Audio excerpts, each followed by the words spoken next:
Unanijua vema Bwana, unanijua vema Bwana, ninajaa mbele zako. Unanijua vema Bwana, unanijua vema Bwana, unanijua vema Bwana, ninajaa mbele.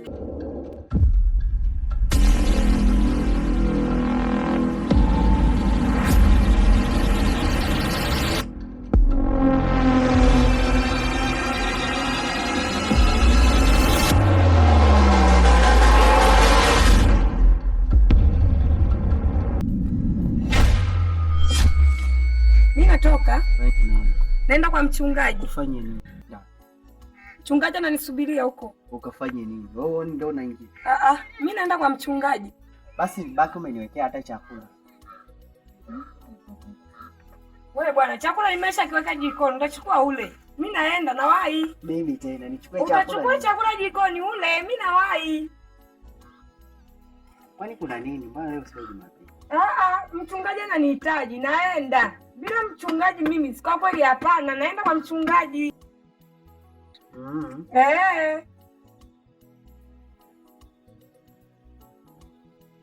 Mke wangu, wewe unaona naingia na unatoka. Sasa unaona haya. Kama unavyoniona mimi sijaoga, maskini ya Mungu. Unaangalia, analala niwekea maji. Maji hapo ndani ndachukua uoge. Mimi nawahi kwa mchungaji.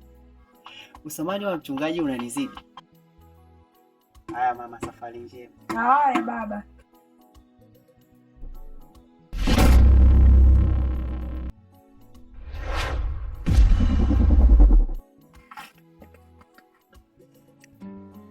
Yupo. Aisee, na unaelekea wapi? Kwa rafiki yangu. Rafiki yako yupi? Na mtoto wa mwenyekiti ni rafiki yangu. Hilo unajua. Sema basi. Kwa nini? Kufunga mitambo, si unajua tena karibu ibada zianze. Kwa sasa nataka niwahi huko. Ila unajua sisi tupo kanisani, lakini kuna mambo ambayo tunakuwa sasa umeshaelewa wewe, umeshakuwa mtu mzima. Amani kaka yangu, mimi siwezi kwenye hayo mambo.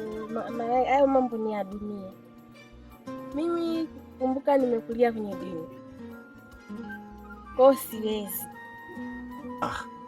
Unajua nini, sisi wote tumekulia kwenye dini, lakini sasa lazima tunaangalia kwamba kuna wakati lazima utumie hisia. So unajua hisia ni kitu ambacho kinafanya mtu anakuwa Mungu wangu. Weka kwa nielewa vizuri. Nikienda kumwambia baba atakufikiriaje? Ni kazi yako naifanya. Haya maneno si ya kumwambia. Sasa hayo maneno ni ya mimi na wewe tu. Ukinilazimisha naenda kumwambia. Maana yake mimi nimekulia kwenye dini na mheshimu Mungu aliye juu. Siwezi kufuata mambo ya dunia. Samahani sana kaka yangu. Naomba usimwambie mtu yoyote maneno ambayo ameshazungumza hapa. Alafu naomba tu unijali tu, yani unanifikiria kwenye moyo wako basi. Hilo usimwambie mtu yoyote. Ninachofikiria mimi neno la Mungu. Ila sio mwanadamu wa kupita njia babangu. Siwezi. Basi nimesha kushindwa. Waja mimi niwae nikatengeneze nani huku biti za kucheza leo, kwa sababu baadaye ibada ipo. Haya. Asante.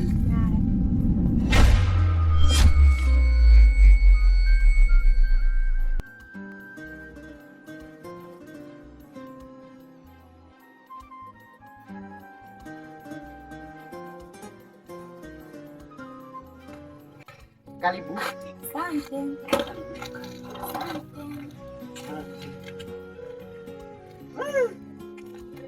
Aisee, wanawake mna kazi. Sasa mtumishi, unaosha vyombo na mkeo yuko wapi? Kwani hujamwacha huko? kwa mchungaji. Kwa kweli nyumbani sijatoka. Kwa mchungaji hayupo kabisa.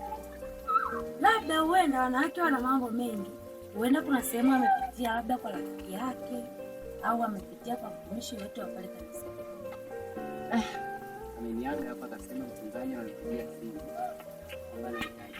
Nilikuwa nafika tu, bali nimetoka huko. Nilipofika tukawa tunapishana. Mchungaji amefanyaje? Ya simu. Huenda kwa sababu na mimi nilipokuwa natoka pale kwa mama mchungaji nilipishana na mchungaji alikuwa anatoka. Nikamuuliza mama yupo? Akasema yupo. Na kwa mchungaji mimi sikukaa sana nikawa nimetoka. Sasa nafika hapa mtumishi nakukuta wewe hapa unasafisha vyombo. Sijapenda kabisa mtumishi. Ndio hivyo Lecho. Maisha ni haya. Ni kupambana. Unajua? Aisee, pole mtumishi. Asante. Niabalisha. Basi leta nikusaidie. Wewe tena leta nikusaidie kuosha vyombo mtumishi. Hizo ni kazi zetu sisi wanawake na sio kazi zenu nyinyi akina baba. Wewe. Leta basi nikusaidie na kuomba lakini kama utojali. Haya. Umetaka mwenyewe. Leta nikusaidie bwana.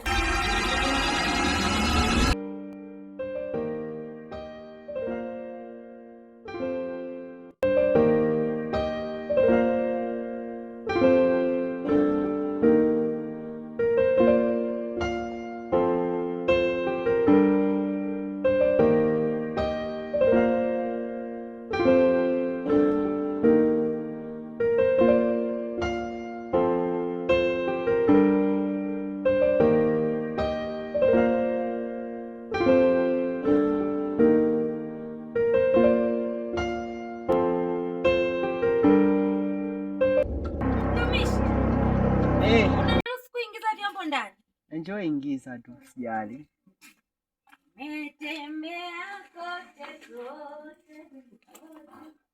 Mezunguka kote kote. Mtumishi. Enjoy. Ungenionyesha fagio mtumishi wa Bwana nibaki nimemsaidia mama mtumishi kufagia uwanja. Wewe tena enjoy. Usijali mtumishi, hizo ni kazi zetu. Namsaidia mama mtumishi hata usijali. Naona upo kwenye maandishi ya Bwana.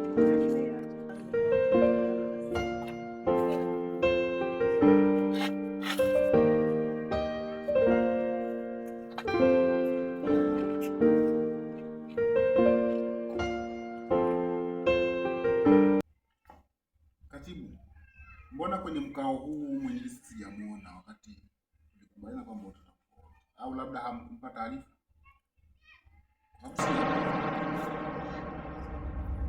Taarifa alipewa, isipokuwa sijajua atakuwa na kusaidia kwa hiyo. Jamani, najua amebaki nyumbani, kuna kazi yenye anaifanya.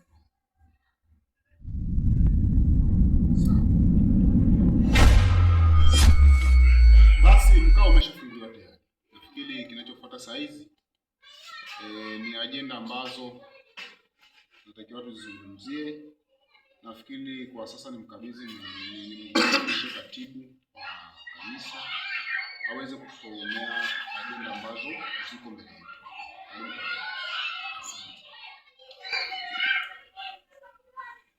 Bwana Yesu asifiwe. Amina. Bwana Yesu asifiwe sana. Amina. Nadhani tuna kikao tulichokuwa tumekiandaa na mchungaji. Tuna ajenda muhimu ambazo ziko mezani hapa. Ajenda ya kwanza, kuna ukarabati wa jengo letu, jumba ambalo tunafanyia ibada, inahitaji pesa. Ajenda ya pili, kuna vifaa vya muziki. Nadhani fundi mitambo wetu anatoa malalamisho kama muziki tulionao ni mdogo, hauwezi kukidhi mahitaji tulionayo. Jambo la tatu, ambalo ni ajenda ya tatu, kuna viti. Nadhani mnaona jengo lote liko wazi, hatuna viti, watu wako wengi na hizo ni ajenda ambazo tunaandaa hizo. Karibuni sana.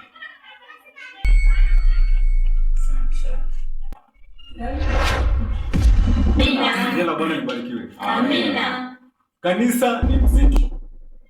Unaweza ukakarabati jengo lakini ukabaki nalo peke yako. Lakini ukinunua mziki ukija hapa watu wanajaa. Mimi naona kwanza tuanze na mziki. Tukishamaliza mziki, ukarabati jengo, tukarabati kila siku, watu watakuwa hivi. Tukishaitisha michango, mambo yanakuwa mazuri. Tukishaenda kufanya kazi, watu watakuwa wengi. Kanisa litakarabatiwa. Mimi yangu ni yangu. Amen. Amen.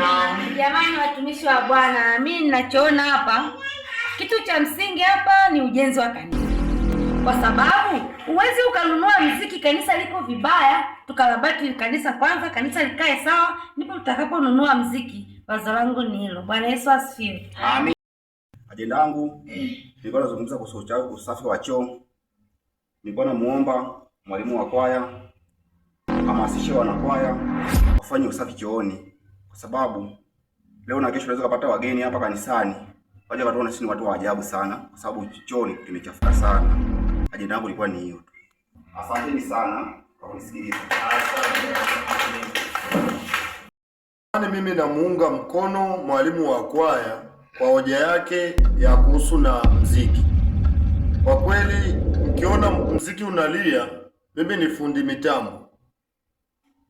Mkiona tu mziki unalia hapo, nimepambana kweli. Saizi hata mixer saizi nasumbua sana. Naomba jamani tujitahidi ili tukamilishe hivi vifaa. Asanteni sana.